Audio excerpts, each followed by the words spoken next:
Então, 1 Pedro, capítulo 4, verso 1, diz assim a palavra do Senhor.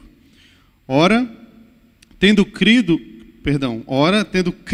sofrido na carne, armai-vos também vós do mesmo pensamento.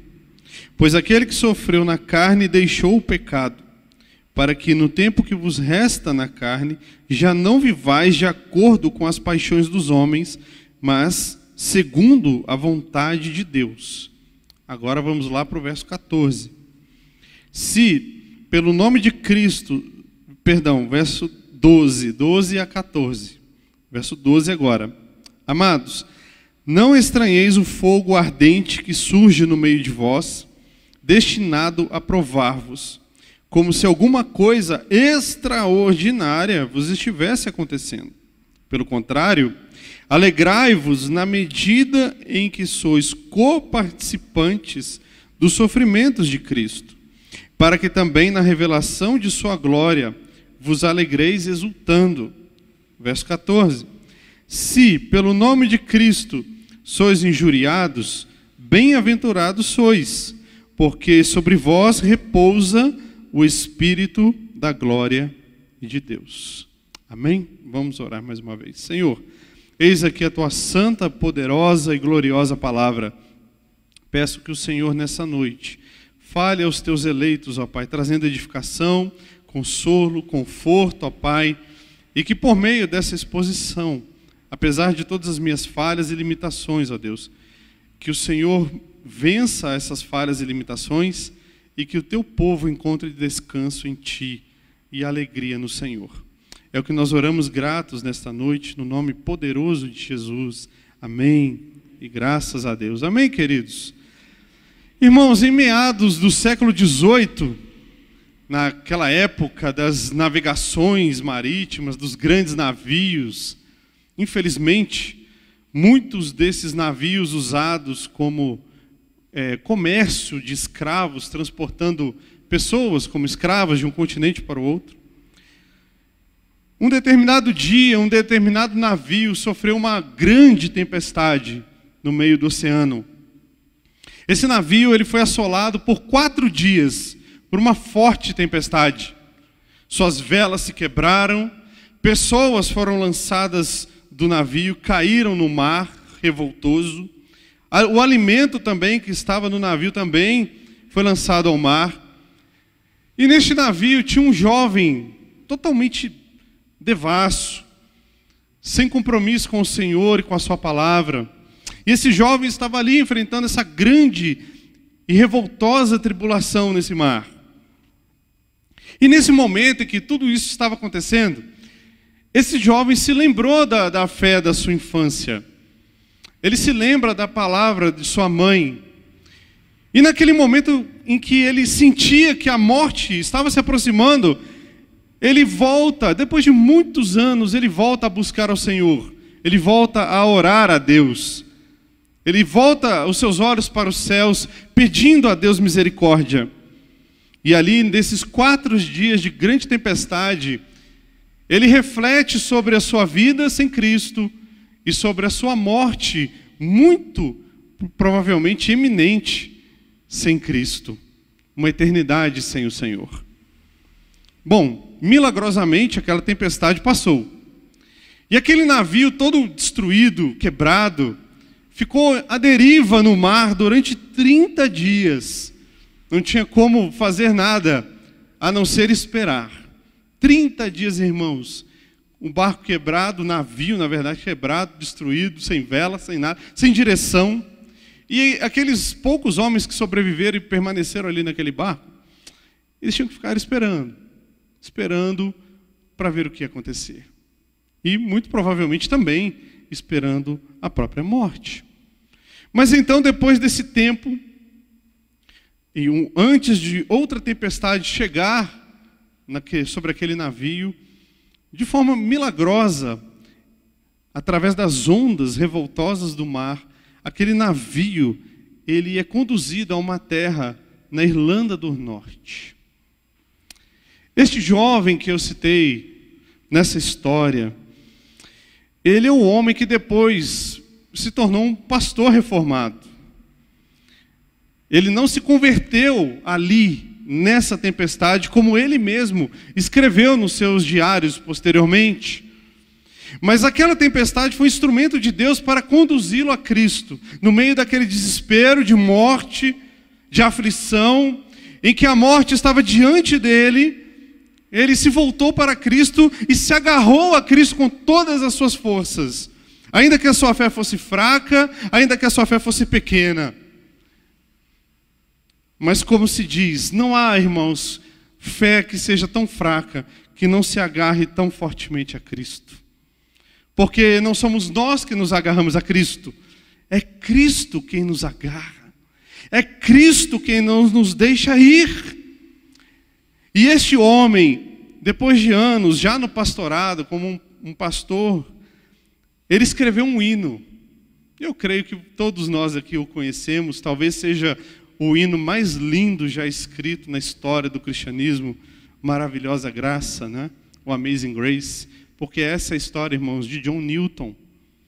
Ele era um mercador de escravos, um homem totalmente devasso, um homem que estava preocupado somente consigo mesmo e com seus próprios interesses. E Deus, então, de repente, mandou na sua vida uma tempestade e o deixou à deriva no mar por 30 dias. Irmãos, e a carta de Pedro, essa carta que nós lemos, esses versículos que nós lemos, Pedro está consolando e ensinando os irmãos que o sofrimento é parte da nossa vida. Faz parte sofrer, principalmente sofrer por amor ao Evangelho e no Evangelho. É algo absolutamente normal. E muitas vezes nós pensamos que, meu Deus, eu estou sofrendo tanto. Eu estou passando tantas lutas, tantas agruras, tantas dificuldades. Estou enfrentando tantos problemas. Deus se esqueceu de mim. Deus não me ama mais. Deus me abandonou. Algum pecado eu cometi e Deus virou as costas para mim. Pode ser, irmãos, exatamente o contrário. Pode ser que Deus te ama tanto, mas tanto, que Ele colocou você no mar do sofrimento. E nós sabemos que o diamante só é diamante por causa da pressão incrível que ele sofre, sim ou não?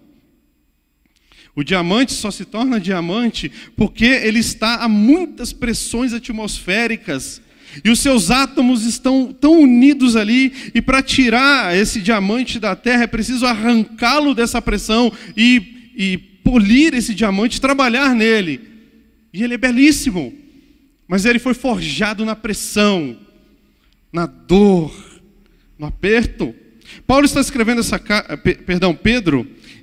essa carta, se você voltar um pouquinho a sua Bíblia, no capítulo 1, aos eleitos, aos amados de Deus, aqueles que foram predestinados e amados, escolhidos antes da fundação do mundo, aqueles que agora estão dispersos por amor do Evangelho.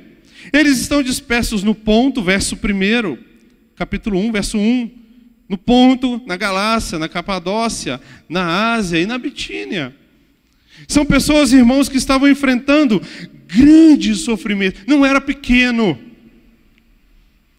Não era simplesmente a situação de um boleto que ficou para trás e não pagou, ou alguma outra situação de uma enfermidade. Irmãos, essas pessoas que foram dispersas por amor do Evangelho e por amor de Cristo, perderam tudo por causa de Cristo. Perderam casa, deixaram família, perderam seus bens. E além disso, estavam numa terra estranha, perigosa para eles. Porque eles professavam uma fé que naquele tempo, naquele momento, era passível de morte. Então pensa, se não era um sofrimento grande e terrível. E Pedro está escrevendo para essas pessoas. Pedro está escrevendo para esses que estão dispersos, sofrendo em grande tribulação e dificuldade. Irmãos, se nós colocarmos na balança, coloca na balança alguns segundos, pega esse seu problema, esse seu sofrimento que você está enfrentando, e eu também, e compara com o sofrimento desses irmãos. Não é? Vocês já tentaram se colocar no lugar deles? Tentaram se colocar no lugar de pessoas que perdem tudo por amor a Cristo e ao Evangelho. Deixaram sua terra, sua casa, seus bens, sua família. Muitos morreram no meio do caminho. Outros que estavam vivos estavam sendo perseguidos e precisavam ficar escondidos por causa da sua fé. E é a esses que Pedro está escrevendo. Pedro está escrevendo a esses que são amados. E ele diz: eleitos. Vocês que foram amados desde antes da fundação do mundo. O verso 1 diz que, ora, tendo Cristo sofrido na carne, como lemos, amai-vos também vós do mesmo pensamento, pois aquele que sofreu na carne deixou o pecado. Então, o primeiro ponto que eu quero destacar nesse texto, irmãos, é que nós sofremos. Por quê? Porque Cristo, que é o nosso cabeça, que é o cabeça da igreja, sofreu também. Mas Cristo não sofreu o nosso sofrimento. Ele sofreu o pior de todos os sofrimentos. Não há pessoa, ser humano nenhum, nem que já existiu ou que virá a existir, que vai sofrer como Cristo sofreu. E Pedro está nos dizendo: olha, pensem no sofrimento de Jesus por vocês. Tudo isso que vocês estão enfrentando, toda essa dificuldade que vocês estão passando, vocês acham mesmo que pode ser comparado ao que Cristo sofreu por amor de vocês? Cristo comprou o seu resgate na cruz. Ele pagou o preço para o seu pecado. Ele suportou a ira de Deus e toda ela na cruz do Calvário. A ponto dele gritar: Deus meu, por que me desamparastes? Não que o pai o tinha abandonado, mas é que a dor era tão terrível que parecia assim, Deus me abandonou. Mas é claro que não. Irmãos, Cristo sofreu por você e por mim. Cristo sofreu por nós. E no meio do nosso sofrimento e da nossa dificuldade, muitas vezes nós olhamos para dentro de nós mesmos, mas vamos olhar para Jesus. Ele deixou a sua glória, se fez como um de nós, se tornou um homem de carne. Ele viveu nessa terra cheia de pecado, de depravação. Ele passou os seus poucos anos de vida entre pecadores, pessoas como nós. Ele nos amou tanto, irmãos, que Ele sofreu por nós. Então a Bíblia nos convida também muitas vezes a nós sofrermos por Ele. Lá em Hebreus, no capítulo 5, nos versos 7 a 9, a palavra de Deus diz assim: olha, Ele, Jesus, nos dias da sua carne, da sua encarnação, tendo oferecido com forte clamor e lágrimas, orações e súplicas a quem o podia livrar da morte, e tendo sido ouvido por causa da sua piedade, embora sendo filho, aprendeu a obediência pelas coisas que sofreu. O Filho de Deus não foi isento de sofrimento. O Filho de Deus, o perfeito Cristo, que não tinha pecado, não foi isento da dor, do sofrimento, que é causada pelo pecado. Cristo experimentou os efeitos desse pecado, irmãos. Cristo experimentou a dor profunda de estar encarnado, o Deus, o Criador dos céus e da terra, encarnado na carne. O próprio Senhor Jesus também nos ensina, por exemplo, em João, no capítulo 15, e Ele vai dizer assim: olha, vocês serão perseguidos, o mundo os odiará, assim como odiou e perseguiu a mim. Vocês que são os meus discípulos, vocês vão sofrer também, porque eu sofri, e vocês também sofrerão. Então, ou seja, essa nossa vida, irmãos, nessa nossa vida aqui e agora, nesse tempo presente, é uma vida repleta de dor, sofrimento, perda, frustração. É algo que poderíamos dizer assim, é normal? Sim. Né? E muitas vezes nós frustramos nossas expectativas, nos iludindo a nós mesmos de que não, de que a vida cristã é uma vida de deleite, de prazeres, e não é. Nosso deleite e o nosso prazer está na pessoa de Cristo. Entendem? Esse é o nosso deleite e o nosso prazer. Agora, nós não seremos isentos do sofrimento e da dor. Terá um dia que a enfermidade vai bater na nossa porta. Um dia, algum outro tipo de sofrimento vem, nos assola e passa sobre nós como um trem descarrilado, sem a gente esperar, sem a gente programar. Essa é a vida neste mundo, irmãos. Mas o nosso deleite, a nossa alegria, o nosso prazer é Cristo, é Ele e somente Ele. Por isso, Jesus, irmãos, Ele não nos impede de sermos afligidos, assolados, açoitados. Ele não nos impede, muitas vezes, de sermos lançados na cova dos leões. Mas Ele está na cova conosco. Assim como John Newton naquele navio, muitas pessoas morreram ali. E Deus não o livrou da tempestade, mas Deus estava com ele lá na tempestade.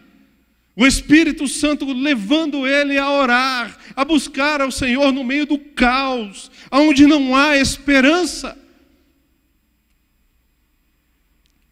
Muitas vezes também o Senhor não nos impede de sermos lançados na fornalha de fogo ardente, mas Ele caminha conosco em meio à fornalha do sofrimento. Não foi assim com os amigos de Daniel? Não sabemos o que será de nós. Pode ser que o Senhor nos livre dessa fornalha. Pode ser que não. Mas nós não vamos nos prostrar diante da sua estátua, ó Nabucodonosor.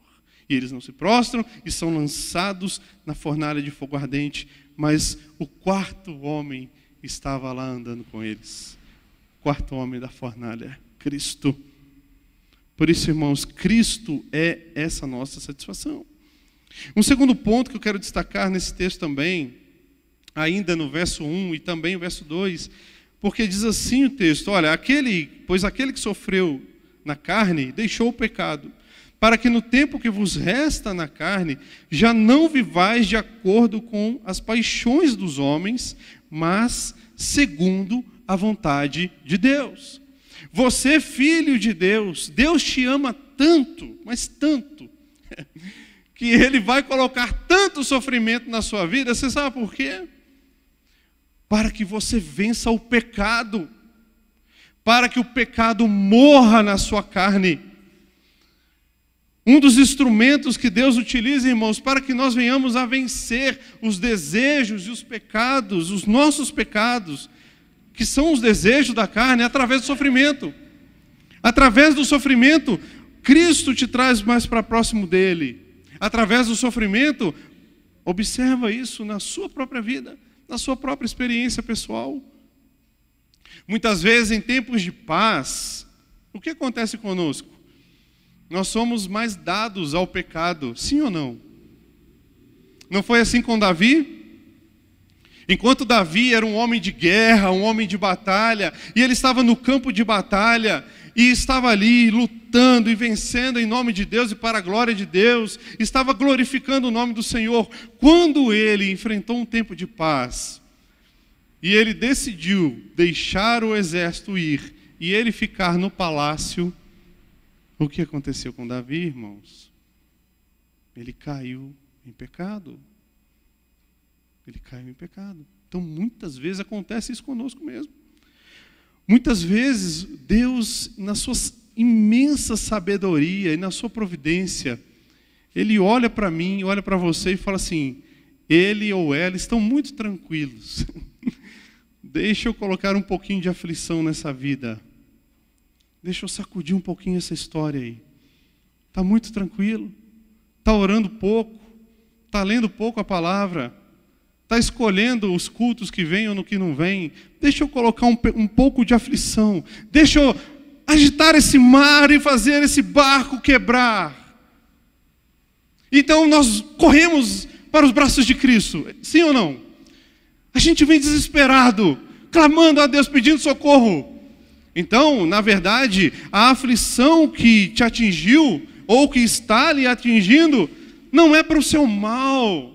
Ela tem te abençoado, porque você está mais próximo de Deus. Você está mais próximo da sua palavra. Você está orando mais e com mais fervor e com mais intensidade. Deus está te ensinando. Deus está te dando experiências com Ele, de dependência, de paciência, de tudo.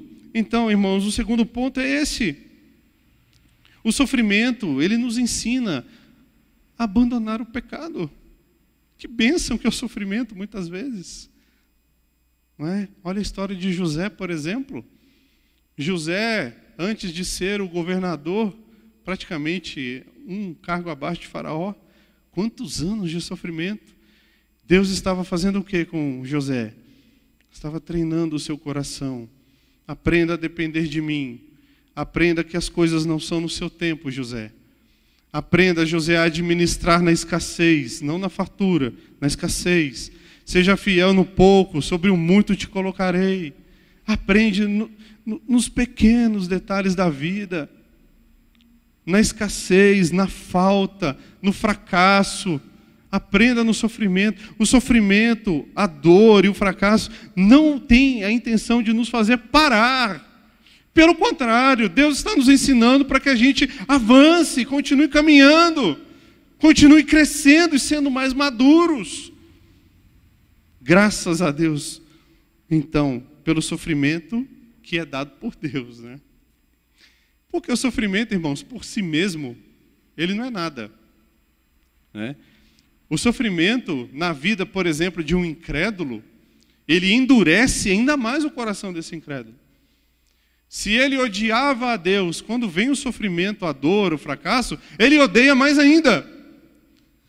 Mas o sofrimento nas mãos de Deus, quando Ele derrama essa graça sobre os seus eleitos, então nós amamos mais a Deus, buscamos mais o Senhor, vamos mais à sua presença, lemos mais a sua palavra, fugimos do pecado com mais intensidade.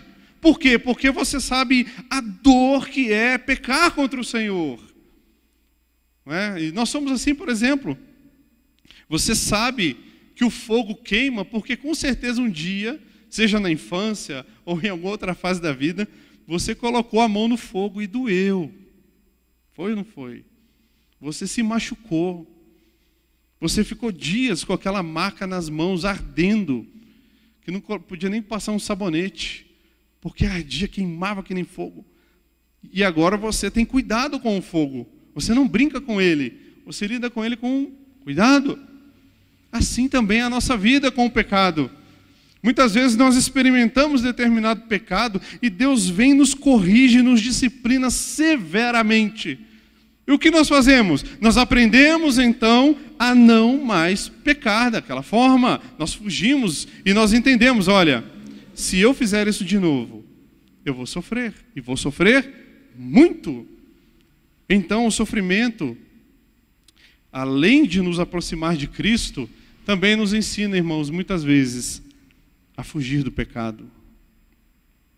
A fugir do pecado. E um terceiro ponto que eu quero destacar, baseado no texto ainda, mas que nós lemos do verso 12 até o verso 14, é que o sofrimento também, irmãos, deve ser recebido por nós com alegria. E aqui tem um certo paradoxo. Não que nós vamos nos alegrar no sofrimento, na dor, mas nós vamos nos alegrar pelo que esse tipo de sofrimento está produzindo em nós, em nosso relacionamento com Deus. Então, se de alguma maneira esse sofrimento está fazendo com que eu me aproxime mais do Senhor, eu não tenho que rejeitá-lo, mas eu tenho que abraçá-lo. Porque abraçando esse sofrimento, eu estou abraçando a Cristo, o Senhor. Olha o que Pedro diz, amados, não estranheis. Não achem que isso é algo extraordinário, ou que vocês estão passando algo diferente. Não estranhem o fogo ardente que surge no meio de vós. O que isso significa? É como, não estranhem como se o corpo de vocês estivesse queimando vivos através desse sofrimento. Não estranhe isso. Porque ele diz aí, olha, é destinado a provar vocês. Irmãos, o ouro e a prata, eles são refinados e é extraída a pureza desses metais, é na fornalha mesmo, no fogo incandescente. Deus não pode extrair o melhor de nós se não for por meio da fornalha da aflição. Então, muitas vezes, Deus nos coloca nesse fogo ardente da tribulação, da dificuldade, para que possamos extrair o melhor de nós. O melhor de nós em que sentido? Uma vida mais piedosa com o Senhor, uma vida mais próximo dEle. Paulo, escrevendo aos Romanos, no capítulo 8, ele vai dizer o quê? Olha, nós sabemos que todas as coisas cooperam para o bem daqueles que amam a Deus. Todas as coisas. Coisas boas, coisas ruins. Daqueles que são chamados segundo o seu propósito. Porquanto aos que de antemão conheceu, também os predestinou para serem conformes à imagem do seu Filho. A pergunta que eu faço para vocês, irmãos, hoje é: todo esse sofrimento, essa dificuldade que vocês estão enfrentando, tem tornado vocês mais parecidos com o Senhor Jesus? Vocês estão sendo aperfeiçoados, amadurecidos, a ponto de serem mais parecidos com Cristo? A Escritura também diz, no próprio livro de Romanos, no capítulo 5, versos 3 a 5, diz assim: não somente isto, mas também nos gloriamos nas próprias tribulações. Nós nos gloriamos nas tribulações. E por quê? Porque sabemos que a tribulação, ela produz em nós, eleitos, perseverança. E a perseverança, a experiência, e a experiência, a esperança. Ora, a esperança não confunde. Então, muitas vezes, quando a sua fé está um pouco fraca, um pouco vacilante, e você está com uma vida um pouco, não é, mais ou menos com o Senhor, então vem a tribulação, vem a dor, e você começa a buscar mais a Deus, a orar mais, a ler mais, a vir mais nos cultos, e você começa a buscar o Senhor com mais intensidade, até que uma esperança inabalável é colocada no seu coração. E, irmãos, se essa esperança ela atinge o seu coração como uma flecha, nada pode arrancar isso de você, nem mesmo a morte na fogueira, por exemplo. No século XVII, quando houve aquela horrível perseguição contra os protestantes, né, contra os reformados, e muitos deles foram queimados na fogueira, dentre eles um pastor, e a comunidade a que esse pastor pregava e servia e ensinava, foi até este evento, né, onde esse pastor seria queimado na fogueira. E as pessoas paravam, os seus membros ali, as suas ovelhas, entre aspas, e diziam assim: vocês estão indo ver a morte na fogueira do seu próprio pastor? E essas pessoas diziam sim, porque esse pastor, ele passou a vida nos ensinando como nós devemos viver para a glória de Deus. E agora nós estamos indo assistir para que ele nos ensine como nós devemos morrer para a glória de Deus. E esse pastor, então, aquela comunidade ali diante dele, e ele ali amarrado nas estacas, o fogo ali já preparado, e ele diz assim: não temam, pequeno rebanho, porque hoje mesmo estarei ceando com Cristo nas bodas do Cordeiro. Que esperança, irmãos, a ponto a minutos de ser queimado vivo na fogueira. Essa esperança que as Escrituras estão dizendo, inabalável, é uma esperança indestrutível. Não importa o que acontece com a nossa vida, nós sofremos, passamos grandes dificuldades, grandes lutas e tribulações, mas essa esperança está cravada, está sedimentada no nosso coração. Nada e nem ninguém pode tirar isso do nosso coração. Eu gostaria de encerrar com algumas aplicações desse texto maravilhoso. Mas a primeira delas é que o grande, né, podemos dizer assim, na verdade são pequenos homens nas mãos de um grande Deus, né? Mas o grande Charles Spurgeon, por exemplo, ele dizia que é no mar da aflição que nós encontramos as mais raras pérolas. Não é? Por que das pérolas? Porque a pérola, ela é produzida na aflição da ostra. A ostra, ela tem um tipo de produto ali dentro, é uma substância, né, chamada nácar. E quando um grãozinho de areia, qualquer coisa cai dentro dessa ostra, o que ela faz? Ela se fecha e, como defesa, né, essas células começam a se multiplicar e a envolver esse grão, porque ele é um invasor, ele é uma ameaça. E quando esse trabalho de proteção está concluído, então nós temos a pérola. Porque essa pérola, na verdade, ela é a ferida cicatrizada. Por isso que Spurgeon disse, é exatamente no mar da aflição que nós encontramos as mais raras pérolas. E é através das aflições das nossas vidas que Deus produz pérolas em nossos corações. Pérolas de adoração, pérolas de arrependimento, pérolas de devoção, pérolas de uma vida mais próxima do Senhor, com mais intimidade com Deus, pérolas de uma vida mais fervorosa com o Senhor. Por isso, irmãos, o segundo ponto aqui também, o sofrimento, ele tira os nossos pés dessa terra. Quando os eleitos de Deus, os seus filhos, estão amando o mundo demais, Deus é especialista em fazer isso conosco, para arrancar os nossos pés dessa terra. Porque no meio do sofrimento, da dificuldade, da tribulação, nós começamos a pensar mais na eternidade, é ou não é?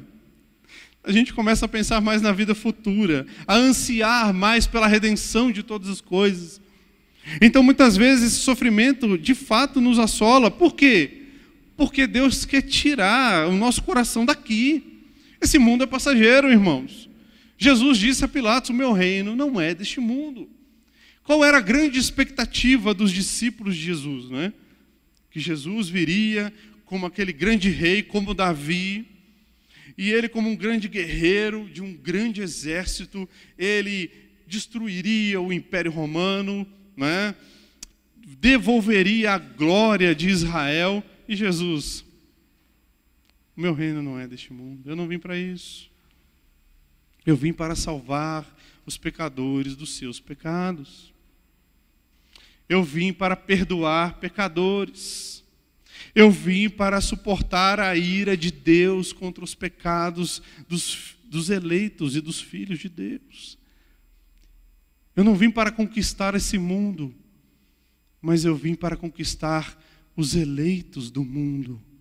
Por isso que ele diz na oração sacerdotal, Pai, não oro que o Senhor os tires do mundo, mas os livres do mal. Então esse é o segundo ponto. E um terceiro, que todos, irmãos, os nossos sofrimentos, todas as nossas tribulações e inquietações, na verdade, sejam como grãos de areia no interior da concha das nossas vidas. Que possamos produzir pérolas valiosas para o Senhor, através da dor, do sofrimento, da dificuldade. E que, como John Newton, né, que se arrependeu, buscou o Senhor e creu, nós possamos declarar, né? Maravilhosa graça, quão doce é o som que salvou um miserável pecador como eu.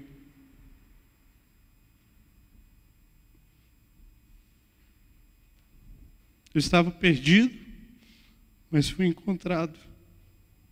Eu era cego, mas agora eu vejo.